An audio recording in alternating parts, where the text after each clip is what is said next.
Oke, haleluya, shalom saudara. Sekarang saya dari Rancamaya Bogor. Ini pagi menjelang siang. Saya lagi bersama dengan keluarga dan hari ini ada kesempatan untuk saya bikin sharing firman Tuhan. Biarlah firman Tuhan ini memberkati kita semua dan biarlah apa yang Tuhan berikan buat kita pagi hari ini memberkati kita ya. Dan hari ini saya kasih tema tentang menghujat Roh Kudus ya. Ini satu tema yang luar biasa dan akan menjadi sebuah pemikiran buat kita, karena ada tulisan Tuhan Yesus yang sangat membuat saya hari-hari ini berpikir bahwa wah, ini tulisannya sangat keras sekali. Karena itu daripada itu mari kita akan belajar tentang apa sih menghujat Roh Kudus. Bisa diampuni nggak dosa seperti ini? Atau ini dosa seperti apa kok sangat Tuhan Yesus itu nggak suka sekali ya, sampai mengatakan dosa ini tidak bisa diampuni kalau kita akan melihat firman Tuhan nanti ya. Dan makanya daripada itu saya bersama dengan saudara akan sama-sama belajar tentang firman Tuhan ini. Yuk kita nggak usah lama lagi, kita akan belajar. Biarlah firman Tuhan ini menjadi berkat buat kita semua, karena ternyata ada dosa yang nggak diampuni. Kalau kita melihat kematian Tuhan Yesus 2000 tahun yang lalu, sebenarnya semua sudah done. Tuhan sudah memberikan kita pengampunan, tetapi juga nggak sembarangan, tetapi nggak juga nggak murahan, tetapi itu mahal harganya. Makanya apa yang Tuhan Yesus sudah lakukan di kayu salib kita harus hormati, hargai, dan benar-benar respect dengan hal itu. Makanya karena kita sudah tahu Tuhan Yesus melakukan yang terbaik, makanya kita harus lakukan hal itu yang terbaik, memberikan hidup kita, cinta kita, kesungguhan hidup kita, sungguh-sungguh sama Tuhan. Bukan karena kita sudah diampuni atau sudah diselamatkan, tapi kita malah hidupnya nggak karuan. Malah sebaliknya, harus lebih daripada orang-orang yang belum diselamatkan. Tetapi ada firman Tuhan ini yang kita akan pelajari, ada dosa yang nggak diampuni. Kalau kita akan melihat ini, terus permasalahannya dengan kematian Tuhan Yesus seperti apa. Nah, kita akan belajar itu semua sampai kita bisa mengerti detail. Karena kalau kita belajar tentang firman Tuhan, separuh-separuh kita akan bias dan akhirnya membuat sebuah pemikiran sendiri, atau bisa membuat sebuah hal-hal yang tidak ada dasar ya. Karena ini firman Tuhan yang susah untuk kita bisa mengerti. Saya pun belajar untuk bisa mengerti hal ini, karena ini gak gampang. Nah, mari kita buka Matius pasal 12 ayat 31 dulu ya. Sudah akan melihat ini, dan ini akan sedikit membuat kita shock ya.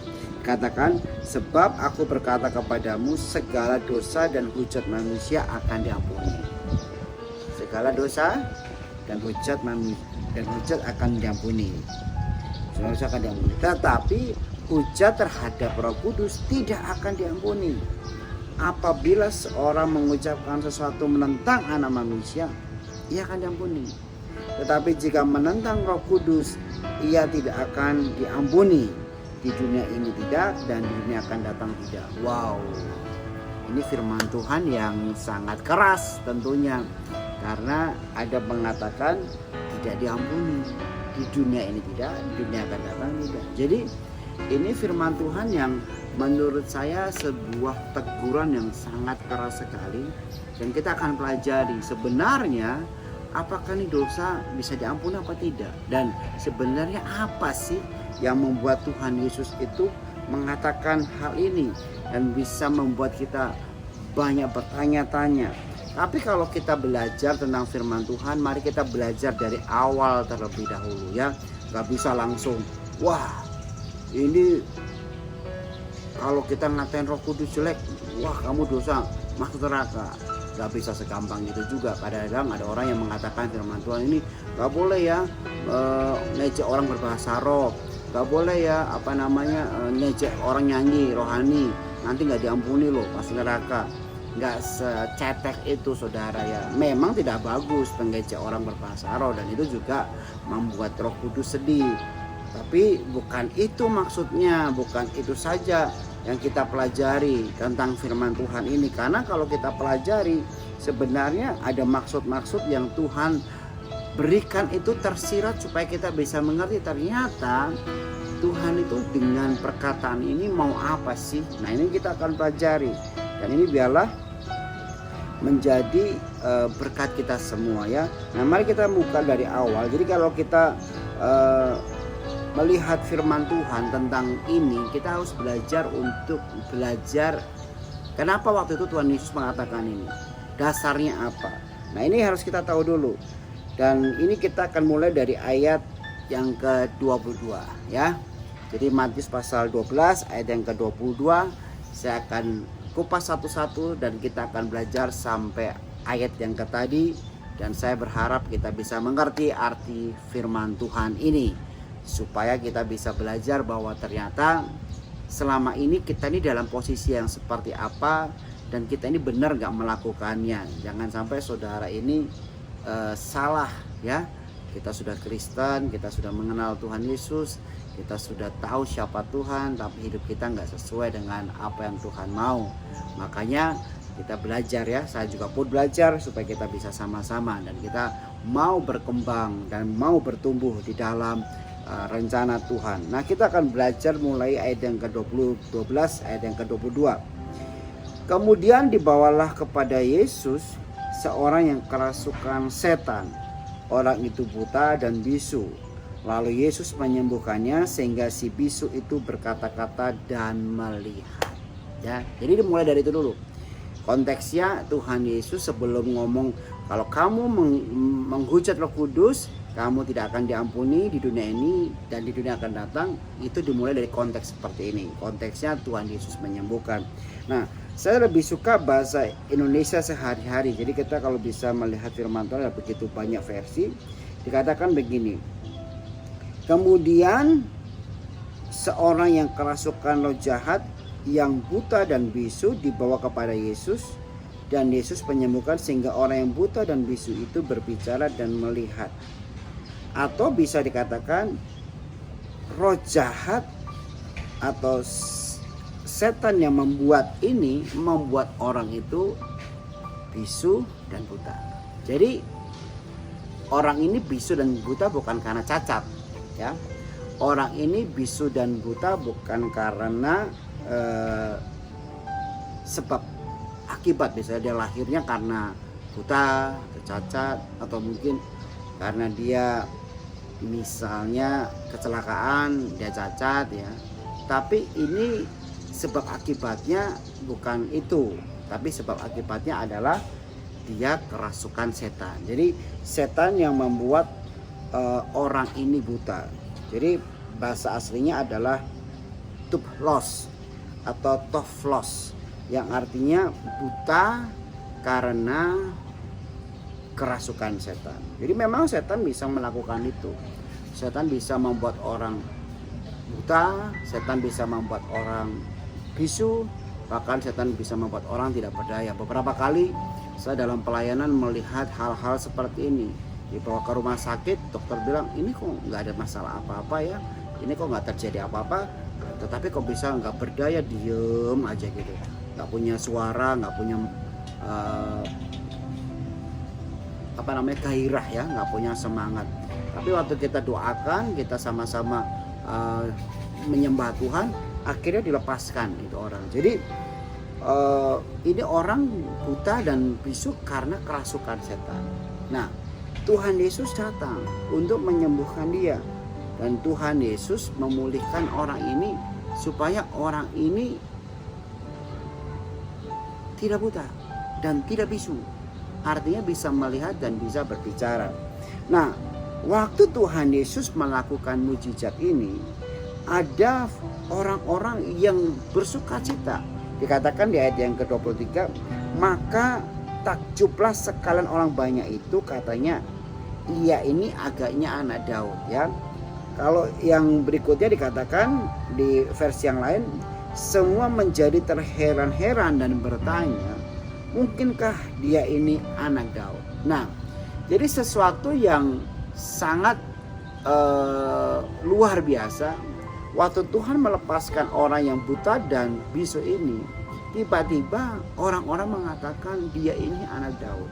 Nah, memang kalau kita lihat background bangsa Israel pada waktu itu sangat memerlukan Mesias ya.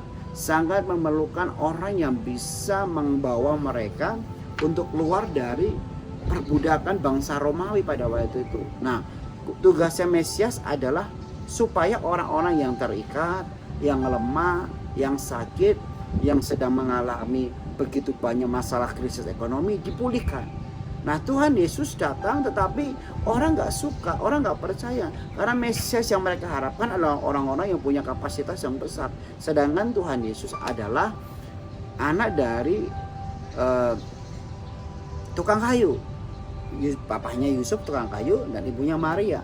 Tetapi kita harus tahu Yesus dikandung dari benih Roh Kudus. Ini yang harus kita mengerti. Jadi mereka memuji itu. Mereka mengatakan, wow, ini mungkin anak Daud. Ini mereka mengatakan mungkin ini Mesias itu. Karena setiap mereka melihat Tuhan Yesus kemana, terjadi kesembuhan, terjadi pelipat kali gandaan, 5 roti 2 ikan akhirnya bisa memberi makan begitu banyak. Terjadi kebangkitan ya, orang yang sudah mati bangkit. Terjadi banyak sekali hal-hal dan mereka mengatakan mungkin ini anak Daud, atau bisa dikatakan mungkin ini Mesias itu, orang yang kita tunggu-tunggu itu, yang selama ini kita cari itu. Nah, di dalam sebuah hal yang sangat indah sekali, hal yang luar biasa, orang-orang terheran-heran, orang-orang sangat kagum dengan Tuhan Yesus. Mari kita lihat, ini yang menjadi permasalahan utama. Tetapi ayat yang ke-24, tetapi ketika orang Farisi mendengarnya, mereka berkata, dengan Beelzebul penghulu setan ia mengusir setan. Nah, ini yang menjadi sebuah hal yang dimulai. Jadi permasalahannya adalah iri hati. Jadi orang Farisi ini iri.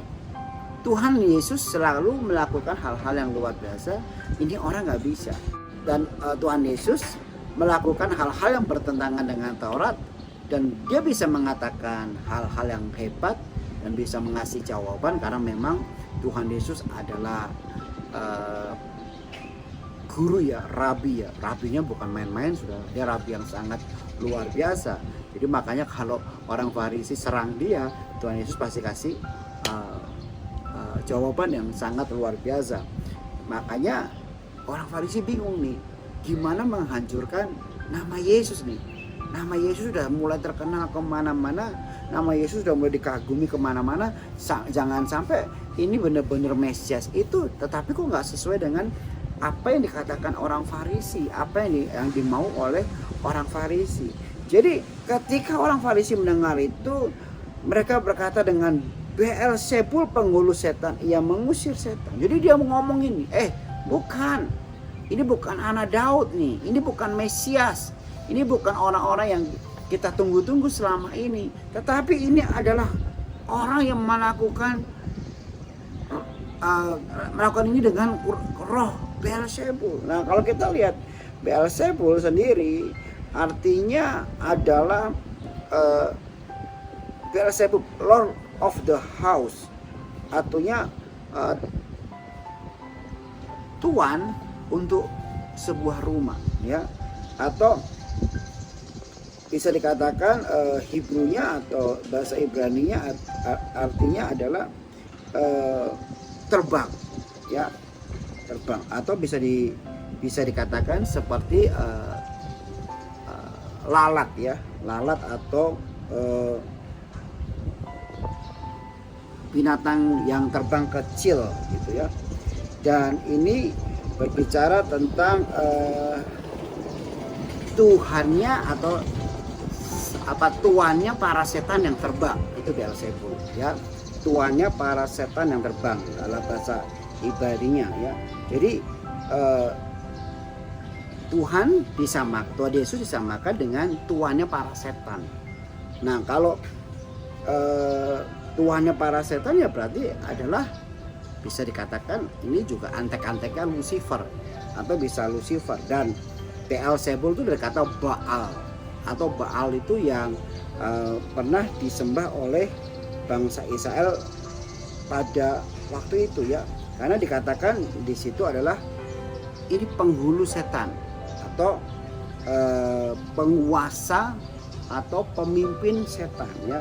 Jadi Tuhan Yesus disamakan itu, disamakan dengan penguasa setan. Artinya di satu sisi bangsa Israel mengatakan Yesus itu adalah Mesias, pemimpin untuk umat datang kepada Tuhan, pembawa mujizat, pembawa berkat, pembawa rahmat, pembawa damai sejahtera, pembawa berkat atau pembawa pemulihan. Tetapi bangsa Israel atau orang Farisi yang lainnya yang tidak suka dengan Yesus mengatakan jadi pembawa kehancuran, pembawa kenajisan, ini pembawa hal-hal yang tidak baik, karena Tuhan Yesus disamakan dengan penghulu setan atau pemimpin setan atau tuannya setan yang bersayap, balat gede gitu ya. Dan ini Baal, dan itu sangat jahat itu saudara. Fitnahnya itu sangat jahat sekali, dimulai dari iri hati. Makanya kita tuh nggak boleh iri hati. Belajar untuk kita bisa mengerti kalau siapapun yang dipakai Tuhan dalam hidup ini, belajar untuk kita bisa menghormati mereka, siapapun itu, respect ya. Kalau memang kita punya orang-orang yang dulunya biasa ya, standar ya, tapi mereka dipakai, saudara jangan pernah menghina orang itu. Jangan-jangan memang Tuhan bisa pakai dengan cara luar biasa, atau mungkin lagi diberkati ya. Karena sifat iri itu dimulai dari hal-hal yang sifatnya kita mau lebih daripada orang itu. Karena orang Farisi nggak bisa seperti Tuhan Yesus menyembuhkan atau membangkitkan yang mati atau mencalikan yang buta. Mereka biasanya belajar Taurat. Makanya kalau kita nggak punya kerendahan hati, nggak punya kerinduan untuk bisa belajar untuk rendah hati, susah.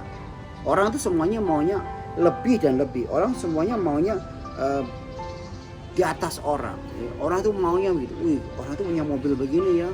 Gimana caranya aku bisa dapat mobil seperti itu? Nah, jadi dia maunya lebih dihargai, lebih dihormati. Jadi orang iri itu dasarnya mau melebihi orang itu, atau bahasa saya lebih sukanya orang iri adalah orang yang tidak pernah puas dengan apapun juga. Tidak pernah puas dengan apa yang Tuhan berikan. Makanya orang iri itu selalu melihat kelebihan orang dan dia belajar dari kelebihan orang itu, dan supaya dia bisa lebih dari orang itu.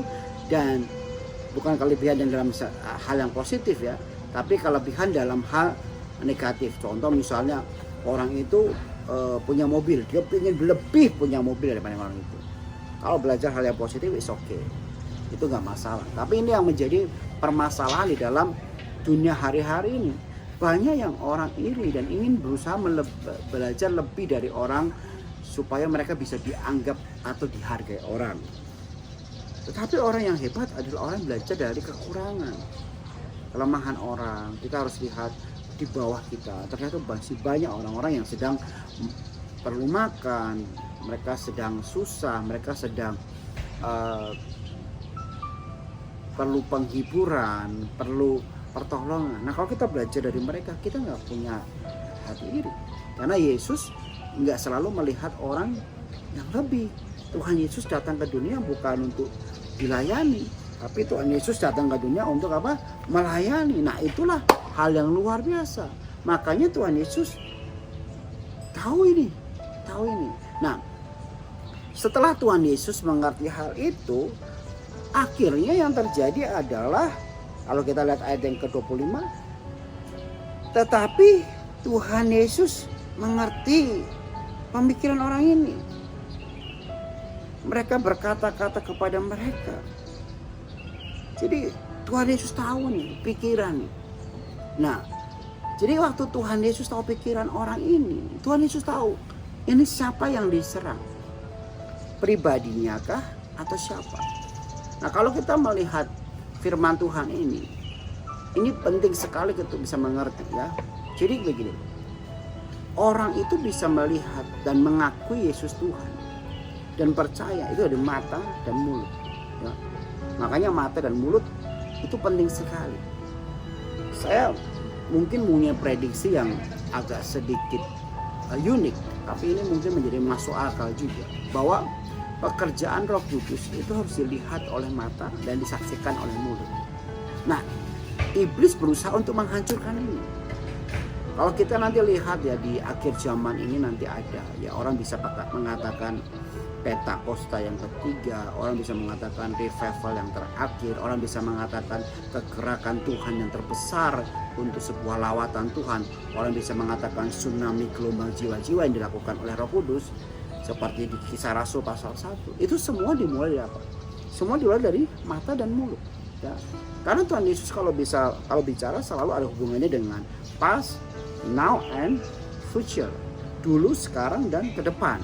Nah, hal-hal seperti ini yang kita nggak bisa pikirkan. Makanya kalau orang Farisi menyerang Yesus dan dia mengatakan Yesus itu pakai kuasa Beelzebul, orang nanti mengatakannya salah dan matanya melihat bukan Tuhan Yesus lagi, tetapi adalah setan lagi. Dan ini bahaya sekali. Tuhan Yesus gak peduli dengan dia menyerang pribadinya ya. Tuhan Yesus gak peduli dengan dia menyerang kehidupan dia. Tapi yang Tuhan peduli adalah dia menyerang hal yang ke depan, yang akan terjadi ke depan nanti, dimana kalau kegerakan itu terjadi, lawatan itu terjadi, dihalangi, ini yang berbahaya. Makanya Tuhan Yesus waktu ngomong yang di ayat firman Tuhan yang lain ya, itu mengatakan sangat keras sekali. Hai kamu keturunan ular beludak. Artinya apa? Ini orang ini jahat sekali, keras sekali. Ini orang-orang ini yang menghambat kegerakan Tuhan. Makanya salah satu yang menghambat kegerakan Tuhan di akhir zaman nanti adalah orang-orang yang iri hati. Gereja satu besar mereka iri ngomongin gereja ini. Gereja satu besar dia iri ngomongin ini. Jadi ya ada namanya spirit perpecahan, spirit yang tidak bisa bersatu. Makanya kalau kita lihat Tuhan Yesus ngomong begini, ayat yang ke-20. Tetapi Yesus mengetahui pikiran mereka. Allah berkata kepada mereka, setiap kerajaan yang terpecah-pecah dan pasti binasa, dan setiap kota atau rumah tangga yang terpecah-pecah tidak dapat bertahan. Nah, kata terpecah-pecah itu terambil dari kata bahasa aslinya adalah merizo, ya, merizo. Artinya terpecah, separate, ya, nggak bisa bersatu, nggak bisa bergabung. Nah, kalau kita lihat firman Tuhan ini, Tuhan mengatakan, bagaimana mungkin kamu bangsa yang nggak bersatu terpecah-pecah, mengatakan ini. Artinya Tuhan Yesus mengatakan kepada orang itu bahwa kamu itu loh nggak bisa bersatu, kamu itu iri, kamu itu nggak bisa kompak. Kalau kamu nggak bisa bersatu, kalau kamu nggak bisa sama-sama, kamu nggak bisa kuat.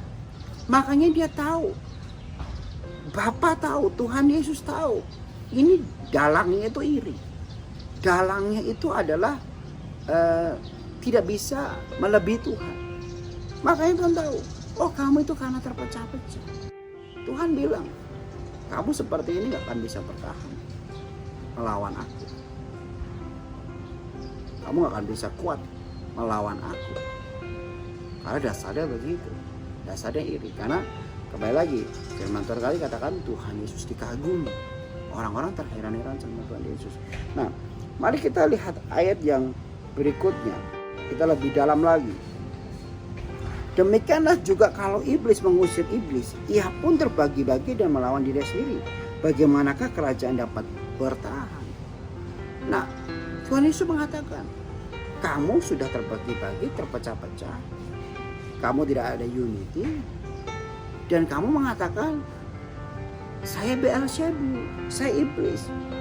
Mana bisa iblis mengusir iblis? Karena Tuhan yang unity, Tuhan yang tidak bisa melakukan itu. Jadi Tuhan tuh mau mengatakan bahwa pribadinya itu bukan seperti itu. Pribadinya itu berbeda dengan kamu. Kalau kamu mungkin iya, orang Farisi mungkin iya, tapi saya enggak. Karena kamu ada begitu banyak pengajaran, begitu banyak bidat, begitu banyak doktrin, begitu banyak hal-hal yang membingungkan. Saya tidak, saya berasal dari Bapa. Mana bisa iblis mengusir iblis? Mana bisa terpecah-pecah seperti itu? Saya bukan itu. Tuhan Yesus menegakkan. Dan Tuhan Yesus ngomong lebih dalam lagi. Jadi jika aku mengusir setan dengan kuasa Beelzebul, dengan kuasa siapa pengikut-pengikut mengusirnya? Sebab itu mereka akan menjadi hakimmu. Jadi Tuhan Yesus mengatakan, kamu yang sebenarnya itu Beelzebul, bukan aku. Bukan aku, kamu jangan tuduh aku, kamu jangan fitnah aku gara-gara kamu iri.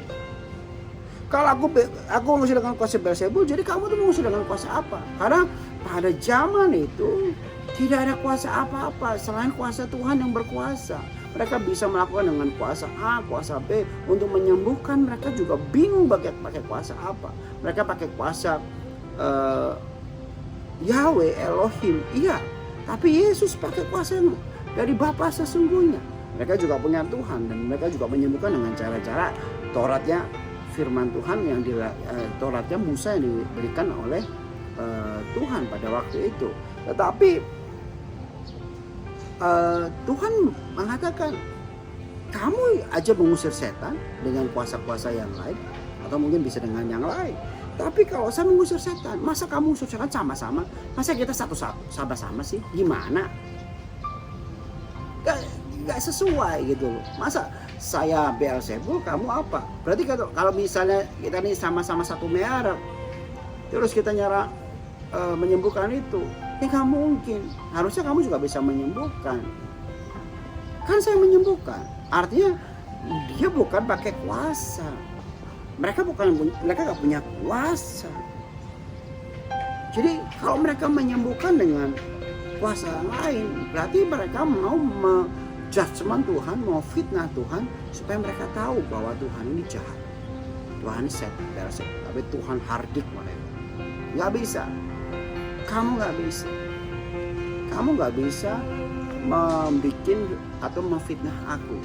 Dan Yesus ngomong itu supaya mereka tahu bukan Yesus itu yang menyembah Beelzebul, tapi mereka sendiri adalah Beelzebul itu.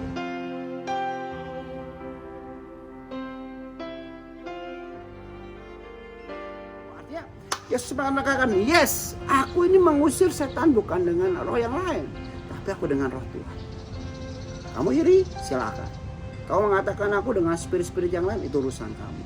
Tetapi aku melakukan dengan roh Tuhan. Nah, ini masuk ke dalam firman Tuhan, kuasa roh, ya. Dikatakan kuasa roh atau pneumonia, atau bahasa asingnya adalah bacanya pneumah atau pneumia. Artinya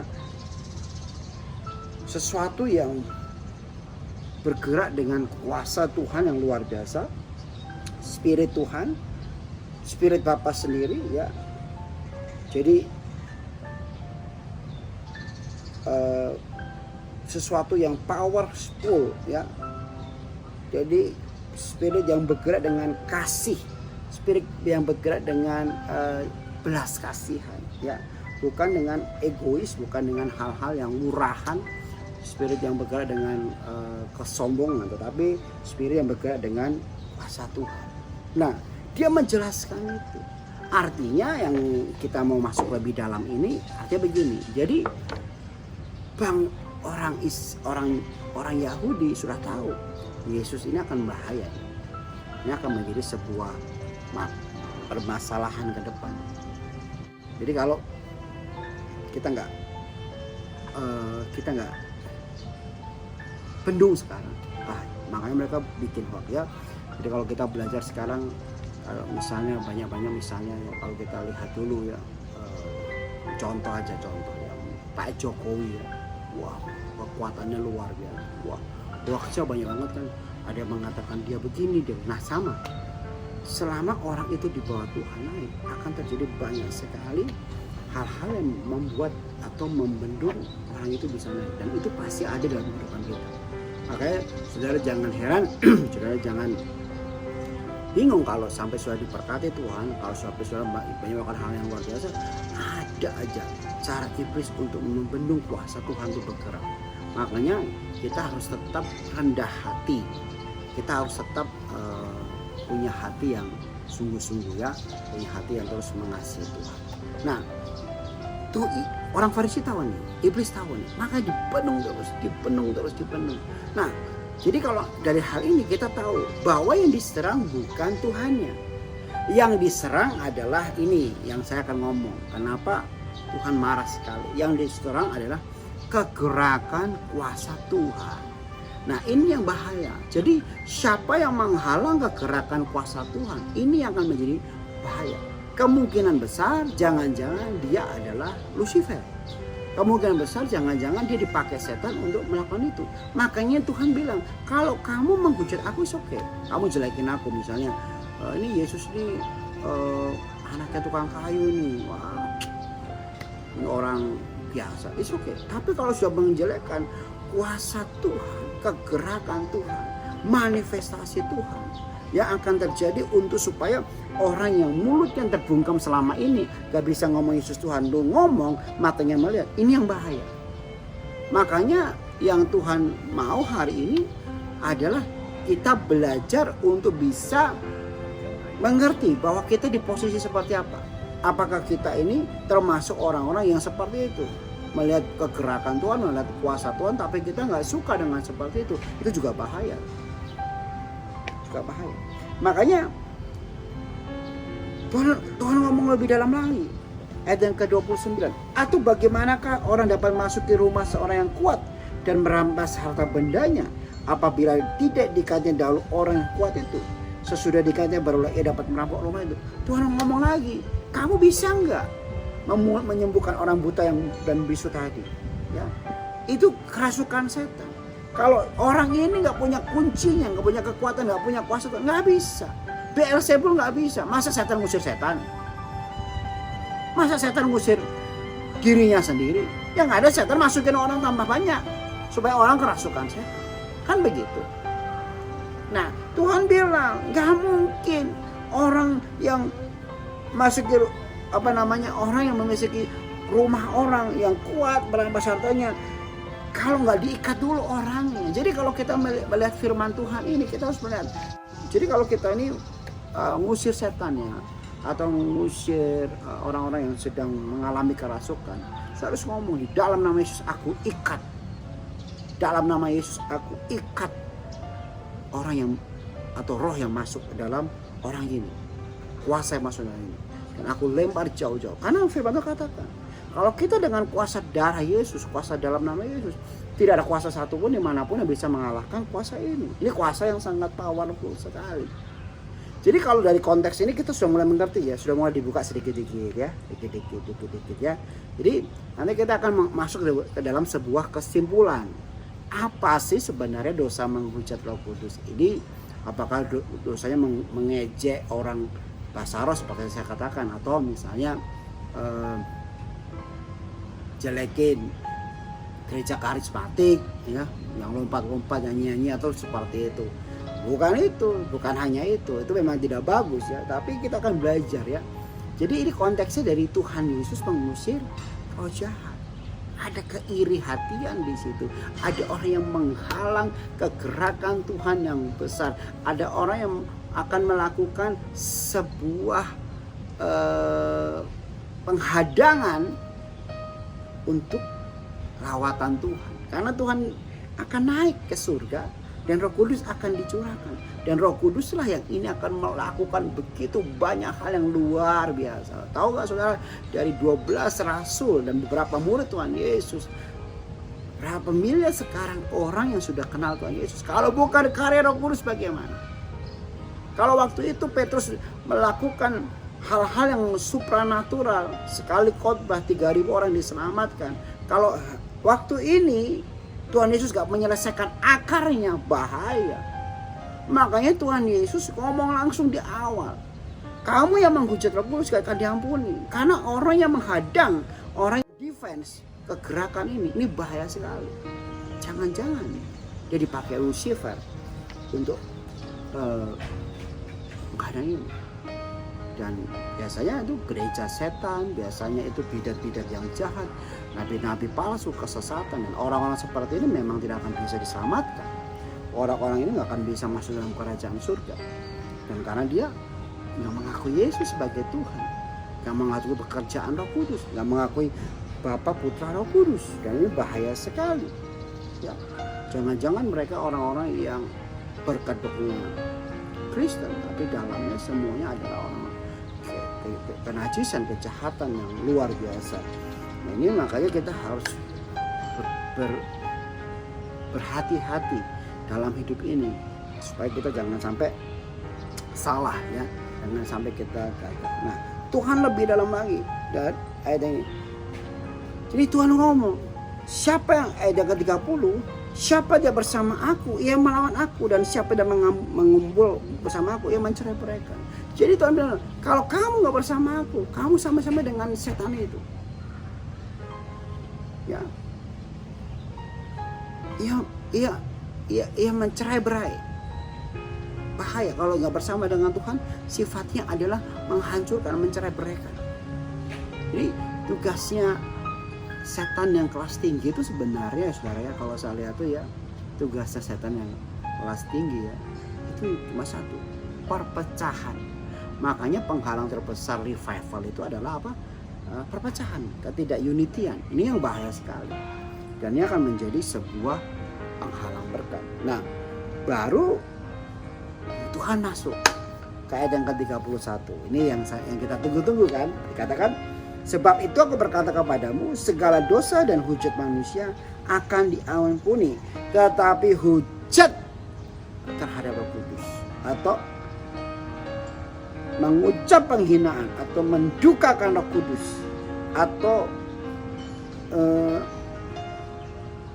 merendahkan Roh Kudus tidak akan diampuni. Nah, kita ambil kesimpulan. Jadi dari struktur yang saya sudah terjemahkan tadi, Tuhan mengatakan begini, bahwa sebenarnya yang gak diampuni adalah orang-orang yang menghalangi kecerakan Roh Kudus. Tentu pasti bukan orang-orang yang kenal Yesus.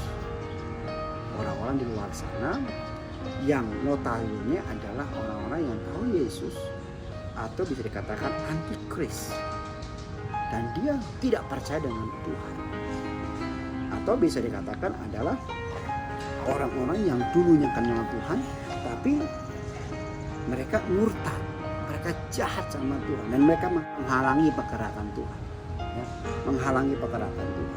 Nah kalau kita lihat kata menghujat itu bagus sekali, katanya adalah blasphemy, kata blas atau fitnah atau perkataan setan atau influence yang jahat, atau bisa dikatakan berbohong untuk sebuah kepalsuan, jadi memalsukan ya. Jadi bahaya sekali yang akan terjadi di akhir zaman ini. Jadi kalau kita kata orang-orang yang menghujat ya, ini bahaya sekali. Artinya orang ini bisa saya artikan yang pertama adalah orang yang menghalangi pergerakan Roh Kudus. Orang yang tidak percaya akan terjadi sebuah lawatan besar, dan mereka menghancurkan lawatan itu supaya orang banyak nggak percaya Tuhan Yesus. Ini bahaya sekali. Siapa? Mereka orang-orang yang antikris, orang yang jahat. Yang kedua, orang yang tahu siapa Tuhan, yang dulunya kenal Tuhan, tiba-tiba kepahitan, tiba-tiba punya akar pahit yang luar biasa, akhirnya keluar, dan mereka akhirnya menjadi orang-orang yang sangat jahat sekali, dan membuat banyak orang yang kenal Tuhan Yesus akhirnya juga pahit dan akhirnya meninggalkan Tuhan Yesus. Ini juga bahaya. Jadi dasarnya adalah iri tadi, makanya iri akan menghasilkan sebuah kepahitan. Yang ketiga, orang-orang yang menghujat di sini artinya orang-orang yang di dalam Kristen sendiri, tetapi dia hatinya jauh dibandingkan Tuhan, melakukan kenajisan yang luar biasa, melakukan hal-hal yang sangat tidak baik, sangat tidak terpuji, dan akhirnya menyedihkan Roh Kudus, membuat Roh Kudus sedih. Jadi Bapa itu kan pencipta, ya, baiklah, ya.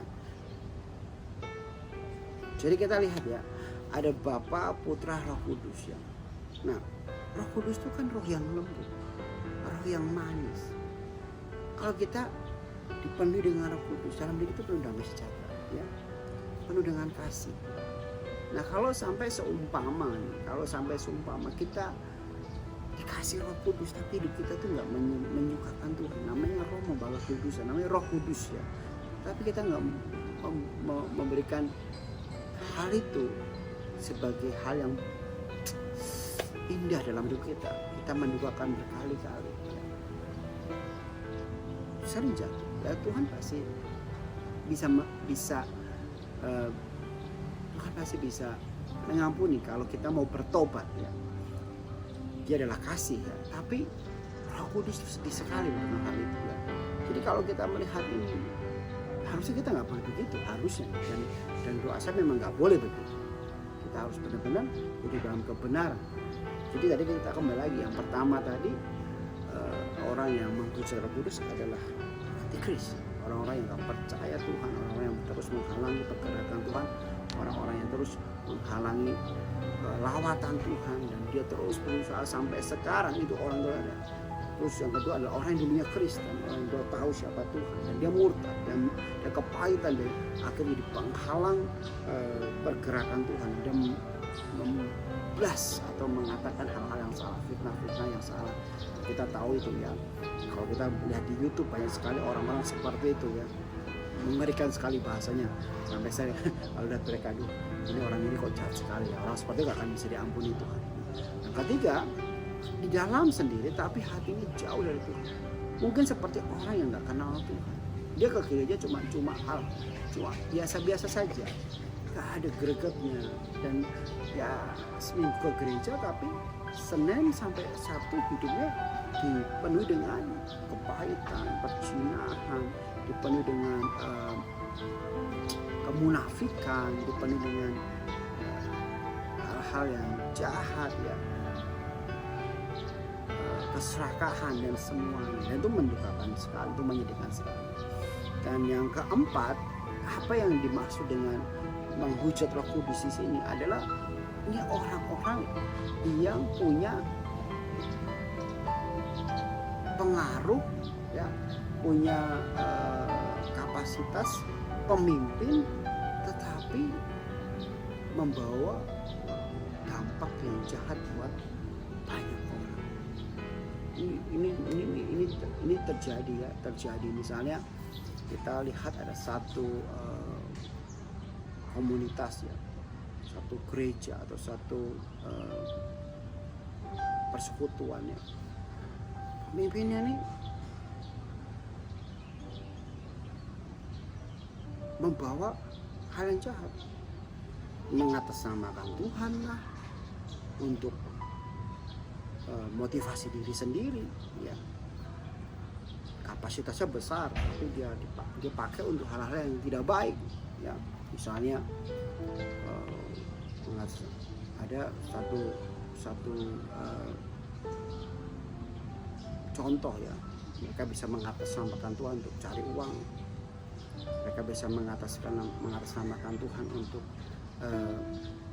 ada yang bisa katakan Tuhan suruh cerai dan nikah sama dia, atau mengatasnamakan Tuhan untuk hal-hal yang sifatnya tidak baik, ya, misalnya memperkaya diri sendiri, menyudutkan orang, mengintimidasi, ya. Nah, pemimpin seperti ini yang punya kapasitas ini bahaya sekali, dan itu bisa mendukakan Roh Kudus, dan jangan-jangan mereka nggak bisa masuk dalam kerajaan surga, ya. Mengatasnamakan Tuhan, saya adalah Tuhan itu sendiri. Jadi ada orang-orang yang bisa mengatakan, kalau kamu keluar dari aku, kamu nggak selamat. Siapa kamu? Memang kamu yang menyelamatkan, Tuhan yang menyelamatkan. Jadi mereka pakai seperti hal-hal yang sifatnya ya mirip dengan sedikit okultisme lah ya, spirit-spirit yang tidak baik dipakai dalam sebuah peribadatan gereja ya. Bukannya Tuhan tuh, saya mau katakan Tuhan itu bergeraknya luar biasa, saya percaya itu, tapi firman Tuhan tuh juga harus dipatokan ya. Nggak bisa melenceng jauh dari firman Tuhan, nggak bisa melenceng jauh dari apa yang apa namanya Tuhan sampaikan. Jadi itu menghujat Roh Kudus juga, itu menghujat Roh Kudus. Jadi banyak sekali orang-orang yang memakai nama Tuhan tapi nggak sesuai dengan apa yang Tuhan mau. Tapi bukannya saya anti bisnis, saya bukan yang anti suara Tuhan. Saya senang dengan nubuatan, saya senang dengan orang-orang bergerak dengan kenabian, profetik, tapi yang benar, bukan yang salah, bukan yang sembarangan, bukan yang abal-abal ya, tapi yang benar, yang benar-benar dilewati. Karena untuk mendapatkan itu perlu proses ya. Saya punya orang tua, saya punya begitu banyak orang-orang yang punya bekal profetik. Saya lihat hidupnya dari kebenaran. Bapak saya pendeta berkali profetik, tapi benar-benar pendeta yang berkali profetik dan roh, dan begitu banyak mujizat yang terjadi, tetapi benar sesuai firman Tuhan. Jadi 4 hal ini yang kita harus pikirkan baik-baik. Kita di posisi yang mana ya? Apakah kita melayani juga dengan orang hati yang tidak baik ya? Nah, ini menjadi permasalahan ke depannya kalau kita tidak tahu posisi kita. Makanya dari firman Tuhan ini kita belajar bahwa Tuhan mau kita jangan menghujat Roh Kudus. Tuhan mau kita belajar untuk bergerak bersama Roh Kudus. Karena ini yang menjadi bahaya. Oke, jadi kesimpulan dari firman Tuhan hari ini kita mengetahui bahwa kenapa nggak diampuni? Ya, karena begitu, dia antikris, ya, dia murtad, dia nggak percaya Roh Kudus lagi, dia sembarangan dengan Roh Kudus. Tetapi orang-orang ini pasti akan ada, dan itu terus akan menghalangi ya. Jadi apakah penghujat Roh Kudus nggak bisa diampuni? Nggak bisa diampuni, jelas, karena mereka sudah anti. Bagaimana mereka nggak menerima Roh Kudus diampuni? Bagaimana menghalangi pergerakan Roh Kudus diampuni? Bagaimana mereka ini anteknya Lucifer diampuni? Bagaimana mereka itu seperti Beelzebul diampuni? Bagaimana orang yang sembarangan, orang yang merugikan banyak orang, pemimpin yang punya kapasitas tapi jahatnya bukan main, diampuni? Ya nggak bisa. Bukannya kematian Tuhan Yesus gak berlaku. Kematian Tuhan Yesus berlaku buat semua orang. Buat semua orang. Saya mau katakan, kalaupun sampai mereka yang antikris pun akhirnya bertobat kembali dan mengakui Yesus sebagai Tuhan, dan mereka hidupnya benar kembali, saya percaya Tuhan sudah kasih apa namanya, kasih space kok, kasih kelonggaran ya. Tapi permasalahannya, apakah orang seperti itu bisa kembali? Belum tentu. Bahkan mereka semakin liar ya iya. Bahkan mereka semakin jahat ya iya. Bahkan mereka semakin brutal ya iya. Dan itu terjadi sudah di mana-mana di dunia ini ya. Kita lihat loh, kekristenan semakin hari semakin menurun, dan terjadi hal-hal yang mengerikan sekali ya. Misalnya kalau kita lihat pemimpin-pemimpin yang mengesahkan LGBT juga ya, LGBT mengesahkan hal-hal yang seperti itu, apakah itu gak mendukakan Roh Kudus? Mendukakan Roh Kudus, dan itu banyak terjadi, dan artinya bukannya orang-orang seperti itu banci, orang-orang yang homo, yang lesbi itu bukannya gak diselamatkan, bukan, tapi mereka harus dipulihkan selama masih ada kesempatan. Tapi kalau enggak ya bahaya, dan akan terjadi hal yang luar biasa. Bahaya. Hal yang luar biasa apa? Hal yang luar biasa adalah masuk neraka ya kan gitu. Nah ini yang kita harus pikirkan baik-baik. Jadi 4 hal ini biar sudah mengerti ya, bahwa kenapa Tuhan ngomongnya keras sekali, bahkan dikatakan di masa ini dan masa akan nggak bisa, karena mereka sudah menghalangi Makanya yang terjadi yang dengan firman Tuhan ini yang saya mau katakan adalah ayo kita sama-sama bertobat, sama-sama cari Tuhan, sama-sama kejar Tuhan, ya, sama-sama kita minta Tuhan untuk bisa bawa kita lebih dekat dengan Roh Kudus. Ayo kita bersatu bersama-sama, unity, untuk revival yang besar, untuk kegerakan Tuhan yang luar biasa. Dan biarlah firman Tuhan ini menjadi berkat buat kita semua. Jadi saudara mengerti ya bahwa dosa menghujat Roh Kudus apa? Apakah bisa diampuni? Sayang sekali ya. Bisa tahu kenapa nggak bisa diampuni, karena seperti itu ya. Dan inilah yang harus kita prihatin ya, kita introspeksi ya, supaya kita menjadi baik, supaya kita menjadi luar biasa. Oke, itu aja firman Tuhan yang saya bisa sampaikan dan mungkin bisa memberkati kita semua. Minimal kita belajar banyak hal supaya kita jangan sampai menjadi penghalang kegerakan ya, karena ke depan nanti ada kegerakan Tuhan yang besar. Saya percaya sekali bahwa Indonesia akan dilawat Tuhan, bangsa-bangsa akan dilawat Tuhan. Tapi sudah jadilah orang yang mendukung ya, jangan seperti orang Farisi itu yang membuat orang nggak bisa mengatakan Yesus Tuhan, yang membuat orang bisa melihat Yesus Tuhan. Banyak orang yang sekarang ini buta dan bisu loh. Karena apa? Dipengaruhi oleh spirit itu. Spirit ini spirit juga. Orang nggak melihat Yesus lagi, orang nggak bisa mengatakan Yesus Tuhan. Makanya harusnya lidah mengaku, mata melihat, lutut bertelut Yesus Tuhan, tapi nggak bisa. Makanya Tuhan tuh hancurkan spirit ini supaya orang bisa melihat dan orang bisa berkata Yesus adalah Tuhan. Amin, saudara. Ya. Dan ini pergerakan Roh Kudus, dan ini yang sampai sekarang Roh Kudus masih ada. Ini Roh Kudus masih ada sampai sekarang. Makanya Tuhan hebat sekali. Jauh-jauh hari sudah Tuhan atur semuanya. Dia memang Tuhan yang punya skenario yang luar biasa. Dan saya percaya mereka tidak akan bisa menghancurkan. Kita akan terus naik, revival terjadi, dan banyak orang yang akan terima Yesus sebagai Tuhan. Ya, mari kita berdoa sama Tuhan. Biarlah Roh Kudus hari ini memenuhi kami semua. Hadirat-Mu terus memenuhi kami semua, dan kami terus belajar. Kami tidak akan pernah mendukakan Roh Kudus. Kami akan terus bergerak, bekerja sama dengan Roh Kudus, dan kami akan terus mendukung lawatan Tuhan yang besar. Kami akan membuka orang bisa melihat matanya, membuka mulutnya mengakui Yesus sebagai Tuhan. Nama Tuhan dipermuliakan. Dan biarlah hadirat-Mu Tuhan memberikan kami kekuatan. Tuhan, kalau hari-hari ini orang yang melihat firman ini, mungkin dia jauh dari Tuhan, mungkin dalam kepahitan dengan Tuhan, mungkin dia tinggalkan Tuhan, bahkan hampir sedikit lagi mereka jadi antikris. Tuhan tarik kembali, Tuhan kembalikan mereka, mumpung masih ada kasih karunia anugerah Tuhan yang luar biasa. Terima kasih Bapa, yang mengucap syukur buat pagi hari ini yang luar biasa, dalam nama Yesus, haleluya, amin. Bagi semua bangsa,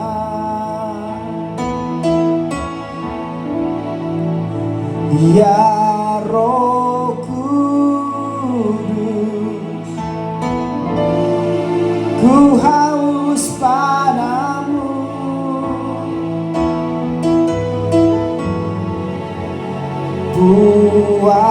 Puaskan sekarang kerinduanku.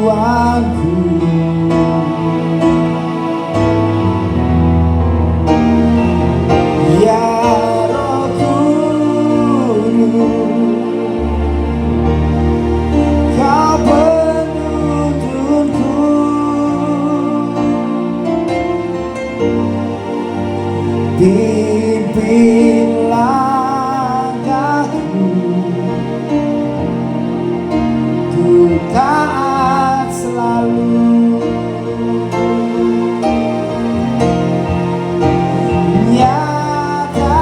Nyatakan kemuliaan-Mu di tempat ini ya Tuhan. Bapakku, beriku belas kasihan-Mu.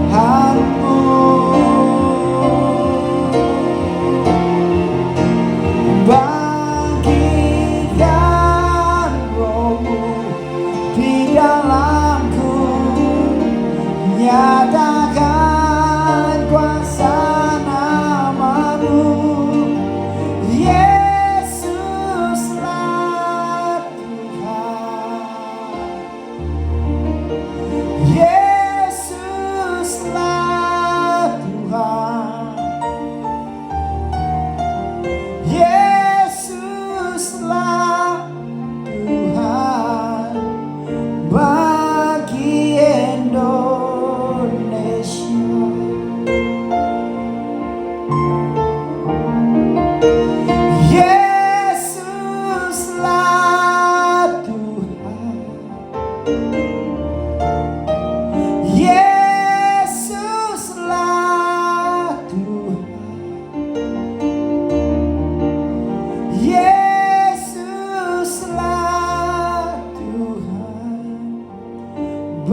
Holy Spirit rain down. Holy Spirit rain down. Rain down. Rain on us. Holy Spirit rain down. Holy Spirit rain down. Rain down. Rain on us. Terima kasih buat hadiran. Terima kasih buat lawatan-Mu Tuhan. Kami percaya Roh Kudus sedang dicurahkan. Kami percaya terjadi sesuatu yang besar. Pentakosta ini akan diberikan dalam hidup kita. Kau akan memberikan kami anugerah. Berikan kami kemenangan. Berikan kami pemulihan.